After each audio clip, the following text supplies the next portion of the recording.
देखिए, पार्थिव शरीर अभी भी हावड़ा के घर में नहीं पहुंची है और कोलकाता एयरपोर्ट में अभी आने वाले कुछ ही पल में पार्थिव शरीर पहुंचने वाला है, अभी तक नहीं पहुंचा है। और इसी वजह से यहाँ पे जो लोग मौजूद हैं कई घंटों से इंतज़ार कर रहे हैं, उनमें थोड़ा सा गुस्सा भी है क्योंकि आज तीसरा दिन है और कल भी दिन भर लोग यहाँ पे थे। आज सुबह से उम्मीद की जा रही थी कि पार्थिव शरीर पहुँच जाएगा। आप देख सकते हैं भारी संख्या में लोग यहाँ पे पहुँचे हैं और यहाँ पे लोगों का इंतज़ार कर रहे हैं। ये बाबलू शात्रा का वो घर है जो उन्होंने खुद अपने जैसे कह सकते हैं कि नौकरी मिलने के बाद उन्होंने बनवाया था। उनके बचपन की अगर हम बात करें तो काफ़ी गरीबी उनके परिवार ने देखी है। बेटे को जब नौकरी मिली तभी धीरे धीरे घर में थोड़ा सा सबको सुख शांति मिलने लगा, लेकिन अब कहीं ना कहीं वो ख़त्म हो गया है। और अब देख सकते हैं कि किस तरह से फूल माला चढ़ा रहे हैं उनके जो चाहने वाले लोग हैं, जो भी उनके आसपास के जो दोस्त हैं, उनके रिलेटिव्स हैं, वो सब पहुंच रहे हैं धीरे धीरे।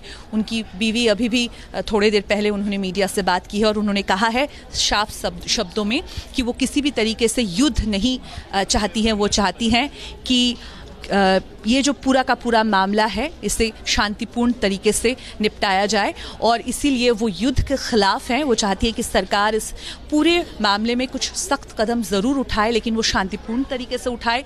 परिवार की तरफ से ये भी कहा जा रहा है कि अब सरकार से उनको कुछ उम्मीदें हैं कि सरकार उनकी उम्मीदों को पूरा करेंगे। आप देख सकते हैं कि किस तरह से लोग अभी भी रो रहे हैं। उनके दोस्त जो हैं, बचपन के दोस्त हैं, वो यहाँ पे पहुँच रहे हैं।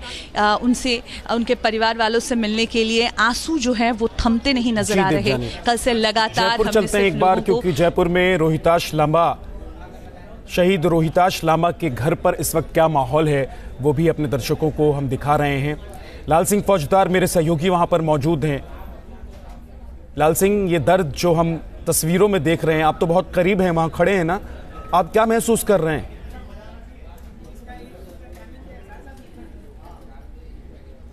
देखिए विद्यानाथ, आप जो तस्वीरें देखकर महसूस कर रहे हैं वही मैं महसूस कर रहा हूं। अंतर सिर्फ इतना है कि आपने तस्वीरों में देखा है, मैंने खुद उनकी आंखों के उस दर्द को देखा है, बहते हुए आंसुओं को देखा है, उस गुस्से को देखा है, उस शिकायत को देखा है जो सिस्टम से है। लेकिन आज सबसे बड़ी बात है कि इस गांव का, गोविंदपुरा गांव का शहीद रोहिताश लांबा अपने लंबे सफ़र पर निकल गया अपनी मिट्टी के लिए फ़र्ज अदा करने के बाद, लेकिन बहुत सारी जिम्मेदारियाँ छोड़ गया हमारे आपके ऊपर, इस सरकार के ऊपर, और कह रहा है चीख चीख के, उसकी लपटें कह रही हैं चिता से उठती हुई कि अब नहीं देखना चाहती ऐसी कोई लपटें, इस देश का कोई गांव, घर, गली, माँ बाप, बेटा बेटी, पत्नी कि उनका कोई पति जाए और इस तरह कायराना हरकत का सरकार बने, ये कोई नहीं चाहता। मेरे साथ गोविंदपुरा गांव के कुछ लोग जुड़े हैं विद्यानाथ, उनसे बात करते हैं। अब रोहिताश लांबा तो अपना फर्ज अदा करके चला गया, आप क्या सोचते हो, क्या उनकी किस तरह शहादत का बदला लिया जा सकता है? उसका बदला ईंट की जवाब पत्थर से लेना चाहिए और केंद्र सरकार और राज्य सरकार दोनों ऐसा फैसला लेना चाहिए कि जो आज एक छोटा छोटा बच्चा, माँ बाप उसको पालती है, पालन पोषण करती है, उसको बड़ा करती है, उसके कोख से पाल के उसको बाहर निकाल के उसको कितना धैर्य से उसको सही यानी फौज के लिए तैयार करती है, फिट करती है। एक मान लो कि सेंटीमीटर भी कम हो जाती है तो आप उस बच्चे को इनफिट कर देते हो। उस बच्चे के लिए चेस्ट देखते हो, हाइट देखते हो, वजन देखते हो, अनेक चीज़ें देख के आप उसको ठोक के लेते हो और उस बच्चे को यानी यहाँ से जाने के बाद आप उससे यानी डॉक्टर साहब क्या आपका क्या कहना है? सही बात है, बिल्कुल सेना में तो एक इंच भी कमी हो तो नहीं छोड़ते, लेकिन जब लगता है कि इंच आया है सैनिक का, इस तरह के हालात में बन गए, किस तरह का गम इस गांव में है। और आप तो उनके दोस्त भी थे। सही, तो सरकारें कुछ नहीं करती। जी बिल्कुल, आपके पास फिर से लौटकर मैं आऊँगा।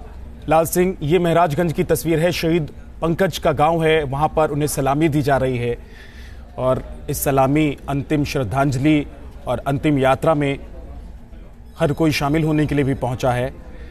तस्वीरें चाहे वो उत्तर प्रदेश की हो, राजस्थान की हो या फिर शहीद गुरु के घर की हो, सारी तस्वीरें झकझोर कर रख दे रही हैं, परेशान कर दे रही हैं। और यही परेशान करती हुई तस्वीरें, ये दर्द हमें कह रही है, जो दर्द हम महसूस कर रहे हैं वो ये हमें कहता है कि अब नहीं तो कब करेंगे, आखिर पाकिस्तान को सबक कब सिखाएंगे।